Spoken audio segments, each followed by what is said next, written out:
Hello my dear student, I hope आप सभी अच्छे होंगे। और जैसे कि आपको पता है, हम ह्यूमन रिसोर्स मैनेजमेंट का सेकेंड यूनिट अभी गो थ्रू कर रहे हैं। और आज का हमारा एक बहुत स्पेशल टॉपिक स्टार्ट हो रहा है, that is called recruitment. So first we wants to know what is the meaning of recruitment. Recruitment क्या होता है, कैसे इसमें वर्क किया जाता है, कौन कौन से ऐसे सोर्सेज होते हैं जहाँ से हम रिक्रूटमेंट करते हैं और किन मेथड्स के थ्रू हम रिक्रूटमेंट करते हैं। तो यहाँ से हमारा रिक्रूटमेंट का एक न्यू कंसेप्ट स्टार्ट होता है। चलिए शुरू करते हैं एक ब्रीफ इंट्रोडक्शन ऑफ रिक्रूटमेंट से। Recruitment is the process of identifying and attracting potential candidate to fill job vacancies in an organization.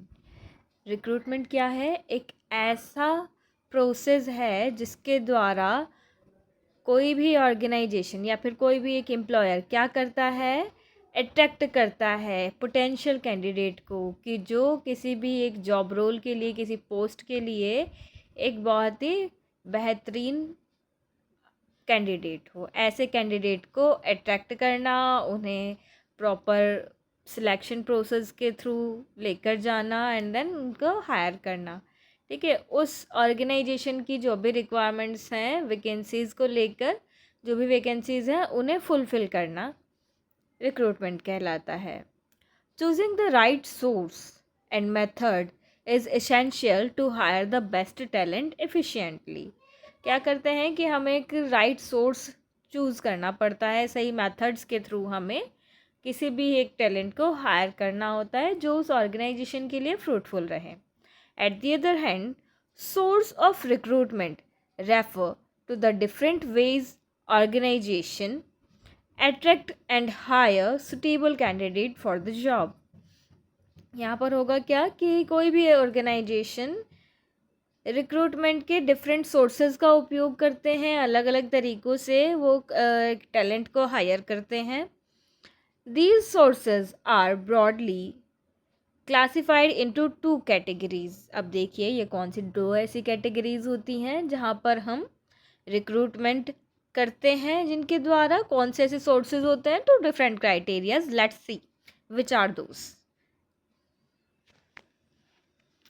So the very first criteria is called internal source of recruitment। अब internal source of recruitment क्या है? जहाँ पर हम आंतरिक रूप से हम रिक्रूटमेंट कर रहे हैं। आंतरिक सोर्स कौन है? किसी भी ऑर्गेनाइजेशन के अंदर जो प्रेजेंट टाइम में जो भी अभी वर्कर्स हैं, जो एम्प्लॉयज़ के थ्रू हम इंटरनल हायरिंग करते हैं या फिर रिक्रूटमेंट करते हैं। Let's say here are several parts of internal sources. ठीक है, बहुत सारी क्राइटेरियाज आते हैं, देखते हैं कौन कौन से हैं। So internal recruitment means filling vacancies from within the organisation. उस ऑर्गेनाइजेशन के अंदर से ही उन वैकेंसीज को फुलफिल कर लेना। So here are several types of internal sourcing. The very first part is called promotion. अब सबसे पहला कौन सा है हमारे पास ऑप्शन है? जहाँ पर हम प्रमोशन करते हैं, उनके थ्रू हम किसी भी एक वैकेंसी को फुलफिल करते हैं। So promotion, employees are moved to higher position with more responsibility and salary. किसी भी एक करंट एम्प्लॉय को प्रमोट कर देना, और प्रमोट करने से उस एम्प्लॉय की रिस्पॉन्सिबिलिटीज़ भी बढ़ेगी, उसका काम भी बढ़ेगा एंड देन सैलरी में भी हाइक मिलता है। प्रमोशन का एडवांटेज क्या होता है? So it motivates employees, another employees को मोटिवेट करता है कि भैया हमें भी अच्छा काम करना चाहिए ताकि हमें भी प्रमोशन मिल सके।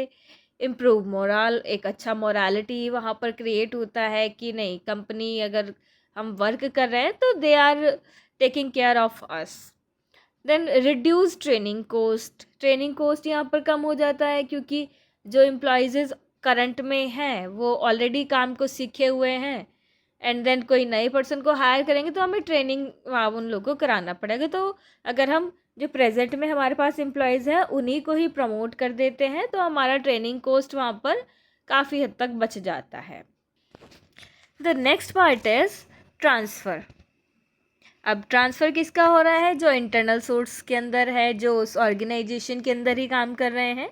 So employees are shifted from one department or location to another at the same level. अब क्या होता है ट्रांसफ़र, या तो एक डिपार्टमेंट से दूसरे डिपार्टमेंट में हो रहा है या फिर किसी एक शहर से किसी दूसरे शहर के अंदर ये ट्रांसफ़र होगा।